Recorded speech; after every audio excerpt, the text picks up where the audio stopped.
Hello dear students, you are most welcome to your channel. आज के video lecture में हम बेसिक कॉन्सेप्ट ऑफ केमिस्ट्री के next topic को डिस्कस करेंगे। आपको पता होगा, अगर आपने प्रीवियस वीडियो लेक्चर देखा है तो हमने आपको कुछ बेसिक चीज़ों के बारे में बताया था, जैसे मैटर क्या होता है, केमिस्ट्री को हमने डिफ़ाइन किया था, एटम्स क्या होता है, इसको हमने डिस्कस किया था। तो आज उसी को हम लोग कंटिन्यू करेंगे और इस टॉपिक को कंप्लीट करेंगे। देखिए, आपके जो सिलेबस में है, मैं फिर से बता दूं कौन कौन से टॉपिक पढ़ने हैं। बेसिक कॉन्सेप्ट ये मैं आपको बताऊंगा, atomic structure, chemical bonding, metal and alloys, polymers, fuels and lubricants, water and electrochemistry. इतने सारे टॉपिक्स हैं आपके अप्लाइड केमिस्ट्री के टॉपिक में, जो कि बेसिक कॉन्सेप्ट आपको अलग से मैं बता रहा हूँ, ताकि वैसी चीज़ें जो कि इन सारे टॉपिक्स में आपको ज़रूरत पड़ेंगी वो आपको मैं बता पाऊँ, और जब ये टॉपिक मैं पढ़ाऊँ तो आपको कोई प्रॉब्लम ना हो। ओके, तो चलिए बेसिक कॉन्सेप्ट्स ऑफ केमिस्ट्री के जो भी टॉपिक्स हैं हमारे, उसको हम लोग कंप्लीट करते हैं। तो हम लोग मैटर के बारे में पढ़ रहे थे। मैटर क्या होता है, मेनली हमने आपको बताया था कि कोई भी वो चीज़ हमारे चारों तरफ जो कि स्पेस ऑक्युपाइज करता हो, जिसके पास मास हो, उसको हम मैटर कहते हैं। इसको हमने देखा था air, water, watch, pen, smart board, table, desk, जो भी चीज़ें हमारे चारों तरफ हैं, हम अपने चारों तरफ मैटर से ही घिरे हुए हैं।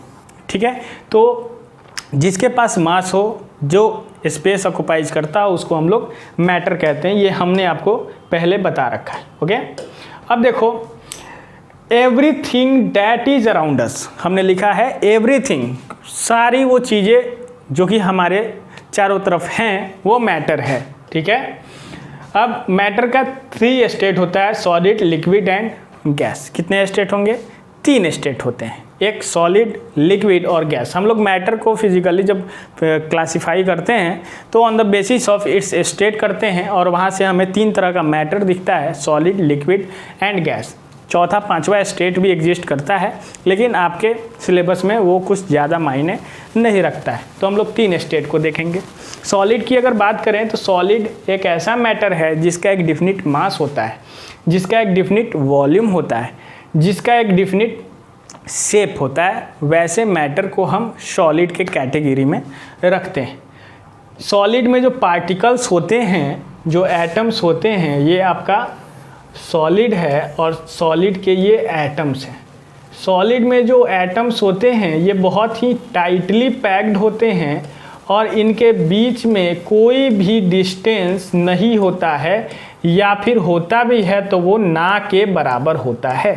ठीक, ये सॉलिड है, और सॉलिड के पार्टिकल्स को, एटम्स को हमने बनाया है। और यहाँ पर आप देखिए, जो भी एटम्स हैं, पार्टिकल्स हैं, ये बहुत ही टाइटली हैं, और इनके बीच में इतना इनफ स्पेस नहीं होता है कि पार्टिकल्स मूव कर पाएँ।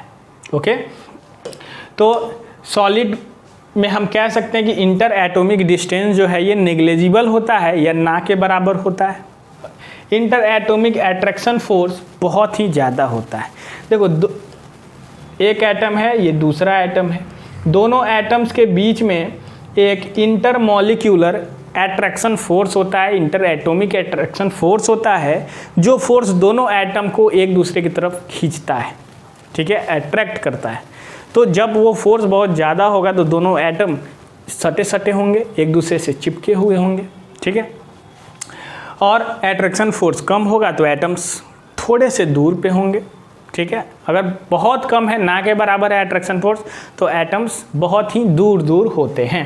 ओके, तो यहाँ पे ये कॉन्सेप्ट। लिक्विड में भी अगर हम लोग देखें तो लिक्विड का मास तो डिफिनिट होता है, क्योंकि मैटर है और मैटर के पास एक मास होता है। वॉल्यूम भी लिक्विड का डिफिनिट होता है। ठीक है, ऐसा नहीं है कि ग्लास में हम जब लिक्विड को डालेंगे तो ग्लास का वॉल्यूम का उसका वॉल्यूम हो जाएगा, बकेट में डालेंगे तो बकेट के शेप का वॉल्यूम हो जाएगा, ऐसा नहीं है। अगर हमने 1/2 लीटर लिक्विड लिया है, वाटर लिया है, तो उसको 1 लीटर ग्लास में डालेंगे तो ग्लास का हाफ पोर्शन ही लिक्विड से, वाटर से भरेगा। ठीक है, तो लिक्विड का वॉल्यूम फिक्स होता है, लेकिन इसका शेप फिक्स नहीं होता है, डिफिनिट नहीं होता है, इनडिफिनिट शेप होता है। इसको हमने ग्लास में डाल दिया तो ग्लास के शेप का इसका भी लिक्विड का शेप हो गया। इसको हमने बकेट में डाल दिया तो इसका जो शेप है बकेट का शेप का हो गया। तो लिक्विड अपना शेप चेंज करता है और लिक्विड का शेप उस कंटेनर के शेप जैसा होता है जिस कंटेनर में लिक्विड को हम लोग रखते हैं।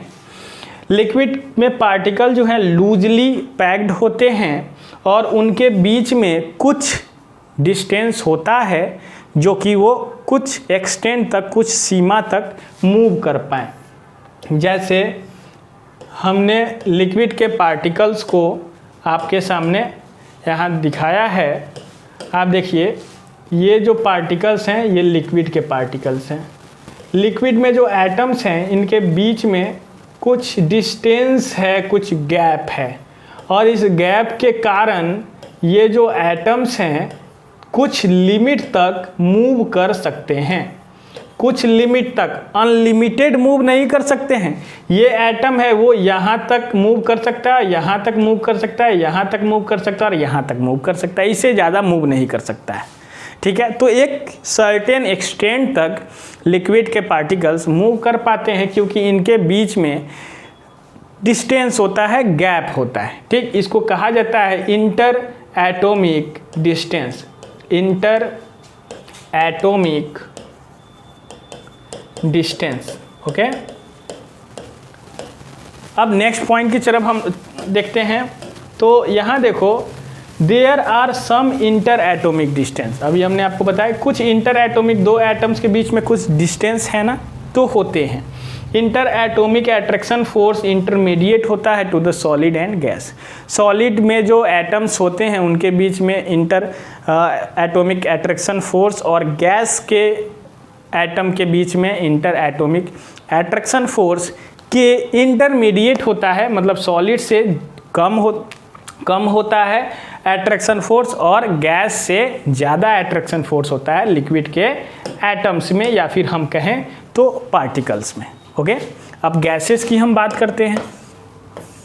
तो अगर हम लोग गैस को देखें तो गैस को आप ध्यान से देखो, गैस मैटर है, तो मैटर है तो इसका मास होगा कुछ, तो गैस का डिफिनिट मास होता है लेकिन इसका वॉल्यूम डिफिनिट नहीं होता है। No definite volume and shape.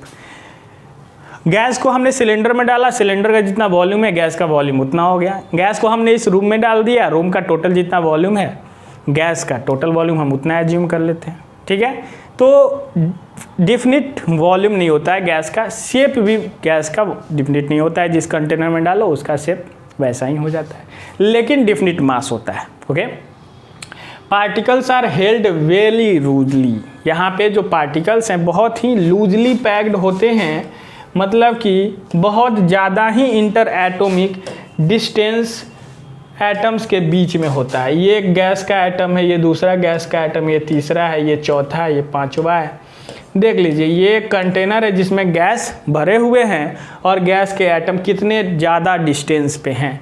तो यहाँ पे इंटर एटॉमिक डिस्टेंस जो है ये क्या है, लार्ज है। ओके, और जो एटम्स है ये बहुत ही लार्ज एक्सटेंट तक मूव कर सकते हैं।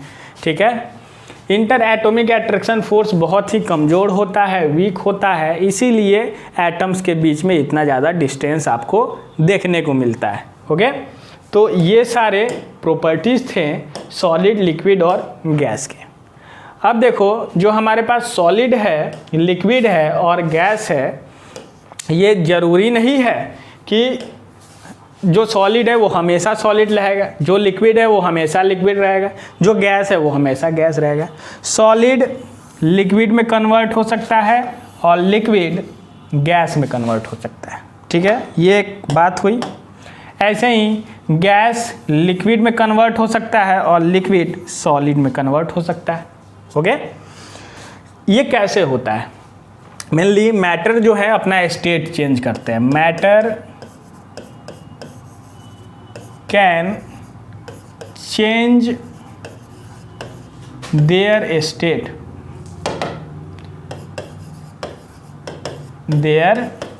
स्टेट, मैटर अपना स्टेट चेंज कर सकते हैं। मतलब कि these three state of matter are easily inter convertible by changing the condition of pressure and temperature. हम लोग अगर टेम्परेचर और प्रेशर को चेंज करें तो मैटर के स्टेट को भी चेंज कर सकते हैं। सॉलिड को अगर टेम्परेचर थोड़ा दे दिया जाए, सॉलिड को टेम्परेचर थोड़ा सा दे दिया जाए और प्रेशर को कम कर दिया जाए, टेम्परेचर को इंक्रीज किया जाए और प्रेशर को डिक्रीज किया जाए, तो ये कन्वर्ट हो जाएगा लिक्विड में। ऐसे लिक्विड का टेम्परेचर इंक्रीज कर दिया जाए और प्रेशर को डिक्रीज कर दिया जाए तो ये कन्वर्ट हो जाएगा गैस में। ठीक ऐसे ही अगर गैस के टेम्परेचर को कम कर दिया जाए और प्रेशर को इंक्रीज कर दिया जाए तो ये कन्वर्ट हो जाएगा लिक्विड में। लिक्विड के टेम्परेचर को कम कर दिया जाए और प्रेशर को इंक्रीज कर दिया जाए तो ये कन्वर्ट हो जाएगा फिर से सॉलिड में। इस तरह से हम लोग मैटर के एक स्टेट को दूसरे स्टेट में आसानी से कन्वर्ट कर सकते हैं। अब इसी को थोड़ा सा और हम बेहतर तरीके से समझते हैं। जैसे सॉलिड को लिक्विड में अगर हमें कन्वर्ट करना है, मतलब सॉलिड को मेल्ट करना है, तो जिस टेम्परेचर पे सॉलिड को लिक्विड में कन्वर्ट किया जाता है या फिर the temperature at which solid starts converting into liquid is known as melting point. उसको हम लोग मेल्टिंग पॉइंट के नाम से जानते हैं। लिक्विड को गैस में जब हम कन्वर्ट करते हैं तो उतना टेम्परेचर, जिस टेम्परेचर पे लिक्विड स्टार्ट हो जाए गैस में कन्वर्ट होना, तो उतने टेम्परेचर को हम लोग बॉइलिंग पॉइंट कहते हैं। बॉइलिंग पॉइंट कहते हैं, ठीक है। ये मेल्टिंग पॉइंट है, इसको मैं पूरा लिख दूं, ये है मेल्टिंग पॉइंट। ओके, इतना क्लियर है। तो इस तरह से हम लोग मैटर को समझते हैं और मैटर के स्टेट को कन्वर्ट कर सकते हैं। ये था फिजिकल क्लासिफिकेशन ऑफ मैटर। अब हम लोग मैटर के केमिकल क्लासिफिकेशन की तरफ चलते हैं कि केमिकल प्रॉपर्टीज़ के बेसिस पे मैटर को कैसे क्लासिफाई किया जाता है। तो ये बहुत ही आसान है और जितना आसान है उतना ही ये इंटरेस्टिंग है। आपके सामने एक स्लाइड है, आपको दिख रहा होगा। हमने एक बहुत अच्छा स्लाइड तैयार किया है ताकि मैटर का क्लासिफिकेशन आपको बेहतर तरीके से समझ में आए। सबसे पहले देखो, मैटर फिजिकली सेपरेट हो सकता है या नहीं हो सकता है। इस बेसिस पे हमने मैटर को दो पार्ट में क्लासिफाई किया है। पहला, प्योर सबस्टेंस। अगर मैटर फिजिकली क्लासिफाई नहीं होता है तो वैसे मैटर प्योर सबस्टेंस के कैटेगरी में आते हैं। अगर मैटर फिजिकली सेपरेट हो जाता है तो उसको हम मिक्सचर कहते हैं या इम्प्योर सबस्टेंस कहते हैं और इस तरह से इसका क्लासिफिकेशन किया जाता है। या फिर हम लोग सिंपली इसको समझें तो मैटर जो भी हमारे चारों तरफ है वो दो तरह का हो सकता है। एक या तो प्योर होगा या तो इम्प्योर होगा। इस मिक्सचर को हम इम्प्योर सबस्टेंस के नाम से भी जानते हैं, इम्प्योर सबस्टेंस। ओके, इसी को मिक्सचर कहा जाता है। जैसे अगर आपने ईयर रिंग पहन रखा है तो गोल्ड का है तो वो प्योर सबस्टेंस है। हमारे हाथ में एक ये है, ये कॉपर का है, देखो ये प्योर सबस्टेंस है।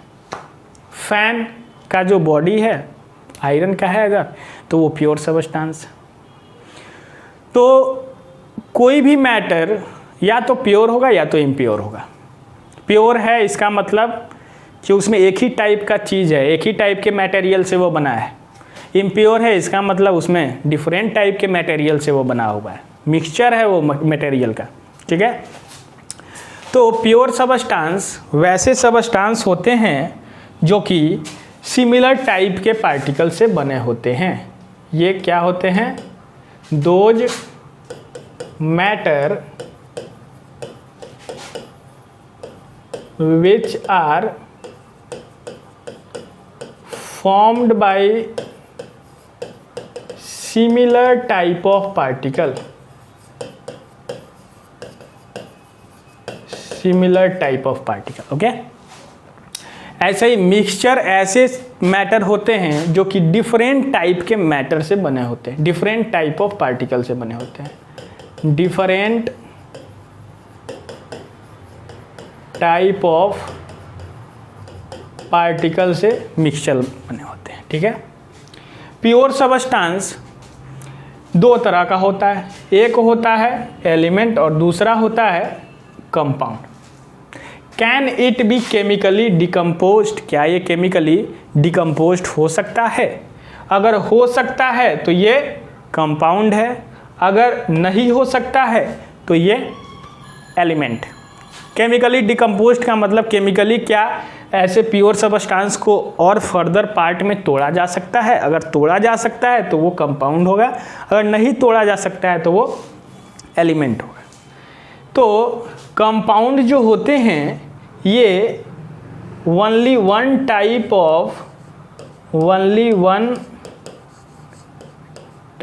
ऑफ मॉलिक्यूल्स से बने होते हैं, और element only one type of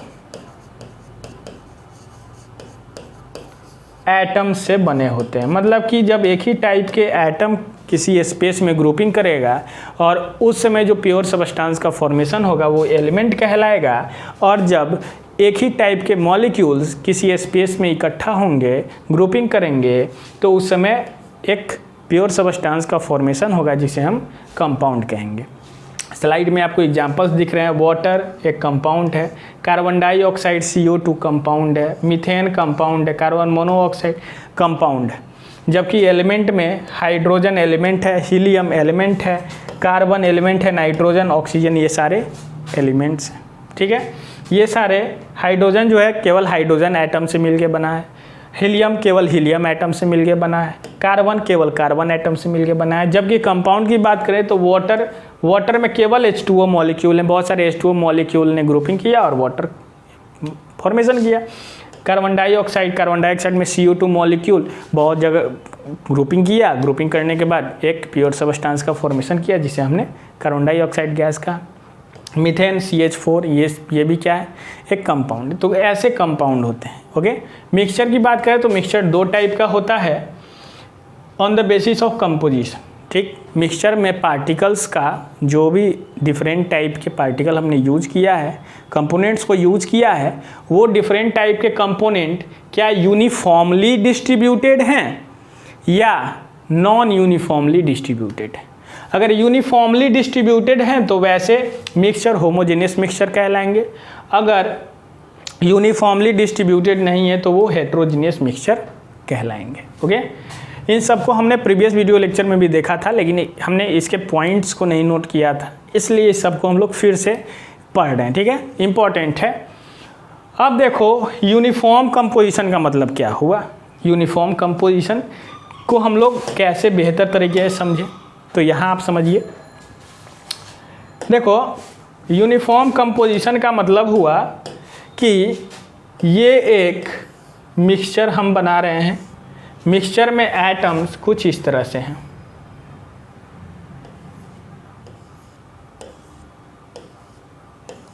इसमें दो टाइप के एटम्स आपको दिखेंगे,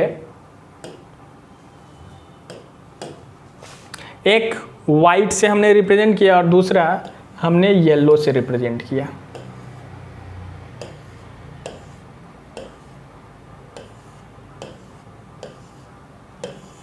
ओके। यह आपको दिख रहा होगा। यहां देखो इसमें जो पार्टिकल हैं ये दो टाइप के, एक है वाइट और दूसरा है येलो। इसमें दो तरह के पार्टिकल के मिलने से ये एक मिक्सचर बना, और दूसरा मिक्सचर हम बना रहे हैं। दूसरे मिक्सचर में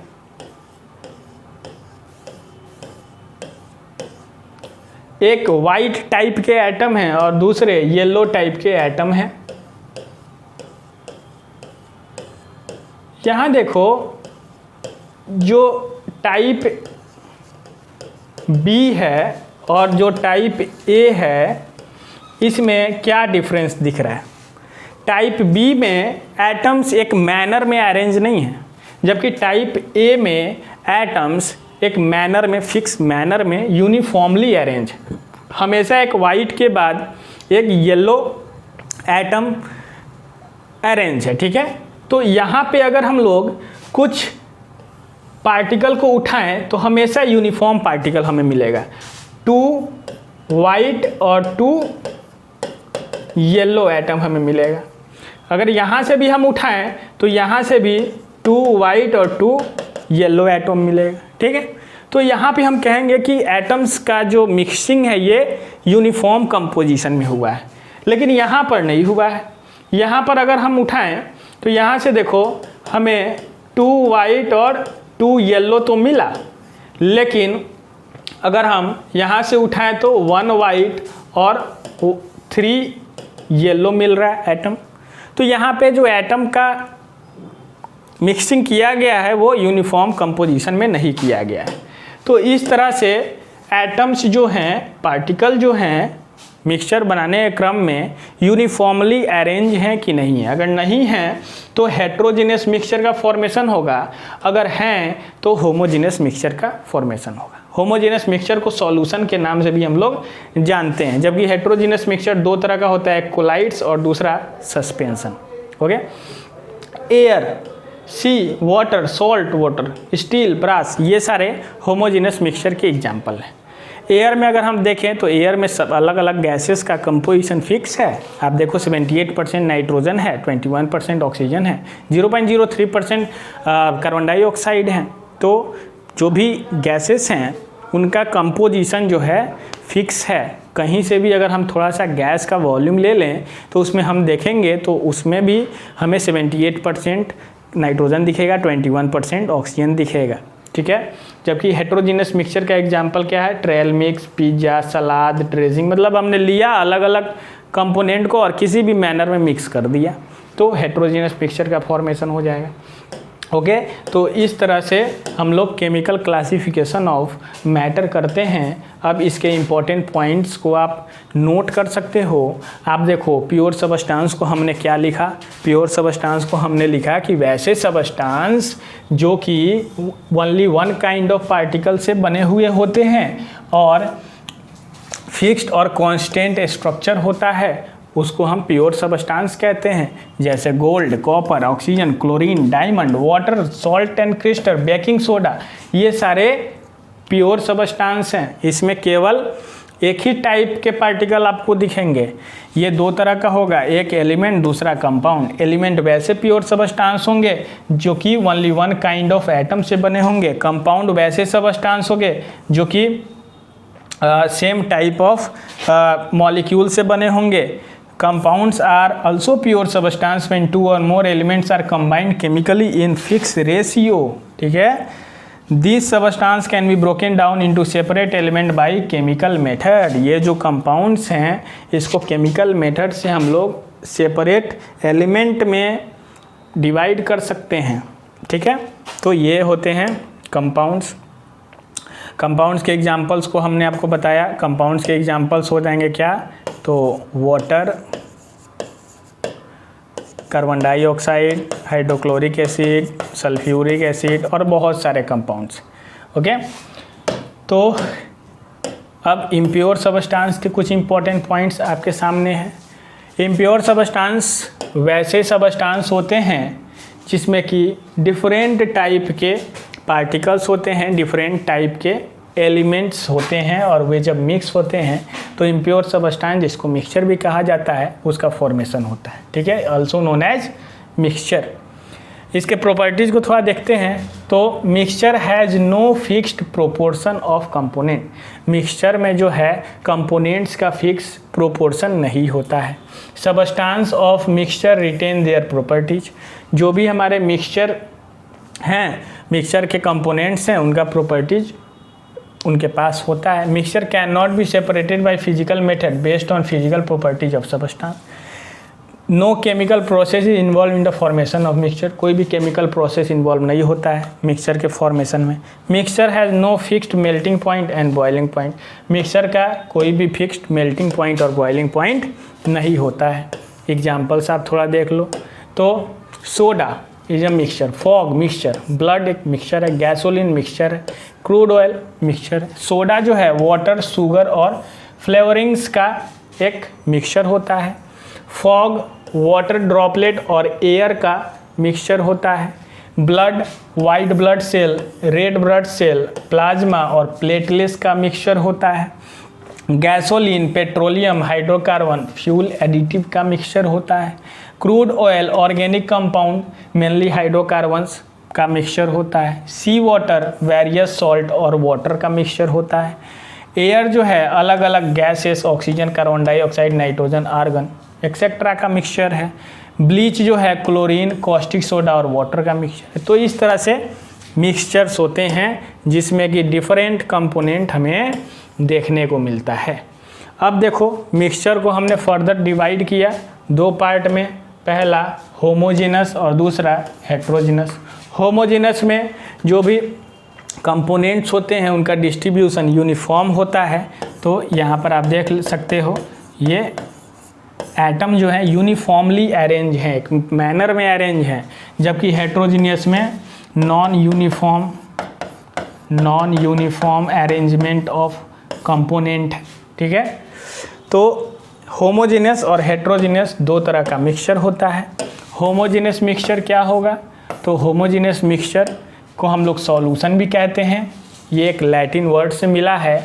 होमो का मतलब होता है सेम और जेनस का मतलब होता है काइंड। ठीक है, होमो मतलब कि सेम और जेनस मतलब होता है काइंड। जब सेम काइंड के यहाँ पर हमारे पार्टिकल्स हैं, कंपोनेंट्स हैं, मिलते हैं और एक मैनर में, यूनिफॉर्म मैनर में उनका मिक्सचर तैयार किया जाता है, तो उस समय होमोजेनस मिक्सचर का फॉर्मेशन होता है। होमोजेनस मिक्सचर को हम लोग सॉल्यूशन भी कहते हैं और सॉल्यूशन का फॉर्मेशन दो कंपोनेंट से होता है। एक होता है जैसे कोई ए बी सॉल्यूशन है, ए बी सॉल्यूशन ए और बी के मिक्सिंग से बना है। ए को हम सॉल्यूट कहते हैं और बी को हम सॉल्वेंट कहते हैं।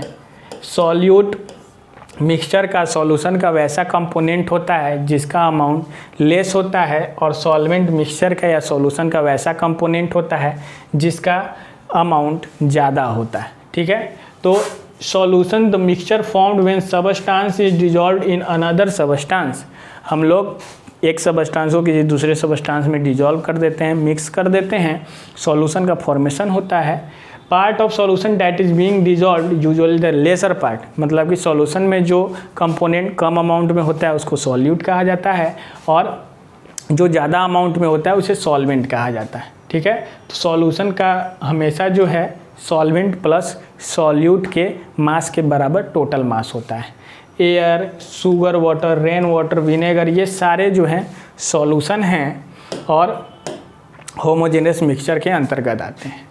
अब हेट्रोजीनस मिक्सचर को हम लोग देखते हैं। हेट्रोजीनस मिक्सचर क्या है, तो हमने बताया हेट्रोजीनस मिक्सचर में जो पार्टिकल्स होते हैं उनका कंपोजिशन यूनिफॉर्म नहीं होता है, मतलब किसी भी मैनर में, किसी भी रेशियो में हम लोग पार्टिकल्स को, जो भी हमारे कंपोनेंट्स हैं उनको मिक्स कर देते हैं।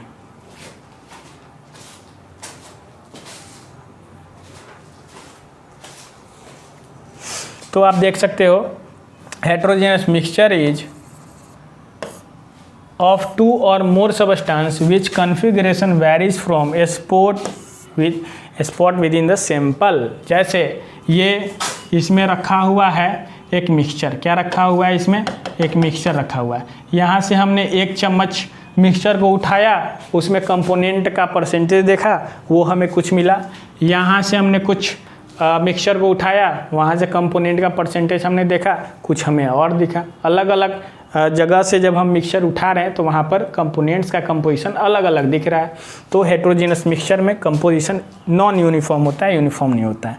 ये भी लैटिन वर्ड से लिया गया है। हेट्रो मतलब डिफरेंट और जेनस मतलब काइंड। ठीक, डिफरेंट काइंड का मिक्सचर। हेट्रोजीनियस मिक्सचर में जो है substance are not evenly mix, ये यूनिफॉर्मली मिक्स नहीं किए जाते हैं। The part of this mixture are noticeably different from another, अलग अलग पार्ट पे मिक्सचर का कंपोनेंट अलग अलग होता है, ठीक। जैसे सैंड और शुगर, चीनी और बालू, सैंड को मिला दो, salt plus gravel, ice cube in a drink, ठीक है, sand and water, salt and oil, oil and water, ये सारे के सारे एग्जाम्पल्स हैं हेट्रोजीनियस मिक्सचर के। ओके, अब हेट्रोजीनियस मिक्सचर भी दो टाइप का होता है। हेट्रोजीनियस मिक्सचर दो टाइप का होता है, पहला सस्पेंशन और दूसरा कोलाइड्स। सस्पेंशन क्या होगा और कोलाइड्स क्या होगा, हमने देखा जो होमोजेनियस मिक्सचर था उसको हम सॉल्यूशन भी कहते थे, तो होमोजेनियस मिक्सचर का एक ही टाइप है सॉल्यूशन, जबकि हेट्रोजेनियस मिक्सचर का दो टाइप होता है, एक होता है सस्पेंशन और दूसरा होता है कोलाइडर, ठीक। तो सस्पेंशन क्या है, ऐसा होमोजेनियस मिक्सचर जिसमें सॉल्यूट पार्टिकल बहुत ही लार्ज होते हैं, मतलब इतना लार्ज होते हैं कि उसको थोड़ी देर के बाद अगर छोड़ दिया जाए तो वो जाके बॉटम पे सेटल हो जाएंगे, नीचे जाके बैठ जाएंगे। Okay, the particle of suspension are visible to naked eye, इसमें जो मिक्सचर होते हैं इसका पार्टिकल हम लोग नंगे आँखों से, खुली आँखों से देख सकते हैं। और जब सस्पेंशन को स्टार किया जाता है, मिक्स किया जाता है, हिलाया जाता है, particle seems B evenly distributed through out the mixture, हमें दिखेगा कि पार्टिकल जो है इवनली मिक्सड है, ठीक। जैसे सैंड और वाटर, वाटर में सैंड डाल दो, ऑयल, वाटर, डस्ट, पार्टिकल, ये सारे एग्जाम्पल्स हैं सस्पेंशन के। कोलाइडर को भी थोड़ा सा देख लेते हैं। देखो, कोलाइडर जो है एक ऐसा पार्टिकल होता है, एक ऐसा हेट्रोजीनियस मिक्सचर होता है जिसमें कि पार्टिकल्स इतने छोटे होते हैं कि वो हम उन्हें खुले आँखों से नहीं देख सकते हैं। उनको काफ़ी समय तक छोड़ देने पर पार्टिकल कंपोनेंट नीचे सेटल डाउन नहीं होते हैं, तो वैसे हेट्रोजीनियस मिक्सचर कोलाइड्स कहलाते हैं। A mixture in which dispersed particle are medium in size between those of solution and a suspension. Solution मतलब होमोजेनियस मिक्सचर में जो पार्टिकल का साइज था और सस्पेंशन में जो पार्टिकल का साइज था उसके साइज के इंटरमीडिएट साइज के होते हैं और ये हमें नहीं दिखते हैं। It means collide is the intermediate state between solution and suspension. जैसे आप पेंट को देखते होंगे, मिल्क, बटर, फॉग, ये सारे कोलाइड्स के एग्जाम्पल हैं। जनरली ये टिंडल इफेक्ट शो करते हैं। टिंडल इफेक्ट एक इफेक्ट है जिसमें कि हम जो भी हेट्रोजीनियस मिक्सचर है, कोलाइडर सॉल्यूशन है, उसमें से लाइट पास करते हैं और लाइट का स्कैटरिंग हमें देखने को मिलता है। ओके, अब देखो होमोजेनियस मिक्सचर और हेट्रोजेनियस मिक्सचर के डिफरेंसेस को हम लोग देखते हैं, क्योंकि एग्जामिनेशन में ये पूछे जाते हैं। हमने बताया होमोजेनियस मिक्सचर में कंपोजिशन ऑफ कंपोनेंट यूनिफॉर्म होता है, जबकि हेट्रोजेनियस मिक्सचर में ये यूनिफॉर्म नहीं होता है, नॉन यूनिफॉर्म होता है। होमोजेनियस मिक्सचर में एक ही फेज का फॉर्मेशन होता है, जबकि हेट्रोजेनियस मिक्सचर में दो फेज का फॉर्मेशन होता है। फेज का मतलब क्या है भैया, तो ये है हमारा कंटेनर, इसमें हमने कुछ पानी डाल दिया और इसमें हमने कुछ सैंड डाल दिया, कुछ सैंड पार्टिकल डाल दिया। तो सैंड बाद में क्या होगा, सैंड बाद में जाकर के सेटल डाउन हो जाएगा और पानी क्या होगा, पानी हमें ऊपर, वाटर ऊपर की तरफ दिखेगा। तो यहाँ पर दो कंपोनेंट के बीच में एक सेपरेशन, एक लेयर हमें देखने को मिलेगा। तो ये दो फेज को दिखाएगा, तो इसमें दो फेज होते हैं, टू फेज होते हैं, जबकि होमोजेनियस मिक्सचर में टू फेज नहीं होते हैं। वाटर हमने लिया, उसमें कुछ शुगर को डिजोल्व कर दिया, तो हमें शुगर दिखेगा क्या, कंपोनेंट के बीच में बॉर्डर ऑफ सेपरेशन नहीं दिखता है, तो इसलिए इसको वन फेज कहते हैं। It can not be separated out physically, जो होमोजेनियस मिक्सचर है इसको फिजिकली हम लोग सेपरेट आउट नहीं कर सकते हैं, जबकि हेट्रोजेनियस मिक्सचर को फिजिकली हम लोग सेपरेट आउट कर सकते हैं। होमो का मतलब होता है क्या, सेम, और हेट्रो का मतलब होता है different. A mixture of alcohol and water homogeneous mixture का एग्जांपल है, जबकि सोडियम क्लोराइड और सैंड का मिक्सचर आपको हेट्रोजेनियस मिक्सचर का एक एग्जांपल है। ओके, तो ये था मैटर और उसका classification on the basis of physical properties and chemical properties. आपको ये वीडियो कैसा लगा हमें कमेंट में ज़रूर बताएं। अगर वीडियो अच्छा लगा वीडियो को लाइक कर सकते हैं। अगर आप चैनल पे नए हैं, पहली बार हमें देख रहे हैं, पहली बार वीडियो लेक्चर देख रहे हैं, तो आप चैनल को सब्सक्राइब कर सकते हैं। थैंक्स।